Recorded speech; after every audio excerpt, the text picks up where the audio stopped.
Okay, now we're going to check our screen to see if it's dry. It's been under this fan for a while. It's been about a half an hour. So I'm going to take this, and remember we have the plastic on one side and we have the emulsion on the other side. So you want to kind of feel to see if this is dry on this side. If you're not feeling any moisture or anything like that, it's dry. If not, put it back, let it dry for another 10 or 15 minutes. Now we're going to remove the plastic from our emulsion. The best way to do that is I take my finger and I put that right on the corner, and that kind of pushes that corner up so I can get my fingernail under here to grab that plastic. And then once I get that plastic, I can start peeling that plastic off. Now, this should come off very easily. If it's hard to come off, that means your emulsion's still wet. Put it back over to dry, because if you try to pull this off too soon, you'll actually rip your emulsion off in the process. This plastic should come off very simple and very easy. Now, we'll just want to set this down with the screen side up.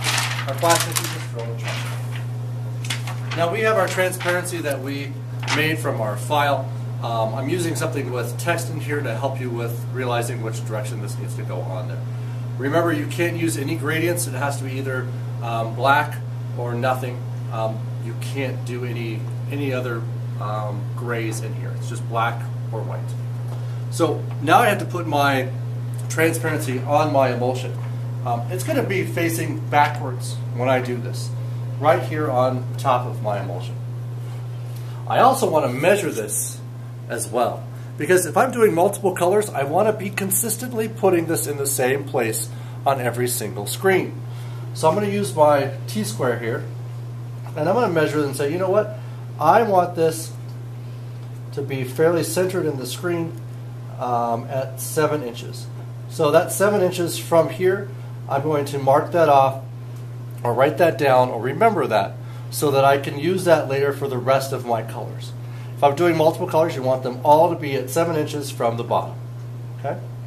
Does not matter side to side, because when you put it in your press, you can always move the screen back and forth from side to side, but you can't move it from up or down. Okay? Once that's set on there, what we'll want to do is we'll tape that in place. Notice if I have my T-square on here, it can be square, using clear tape. Do not use masking tape or anything else. When I also put this on here, that tape is just to hold it in place. I'm just lightly putting that tape in place. Okay? Now we're going to go over to the exposure unit.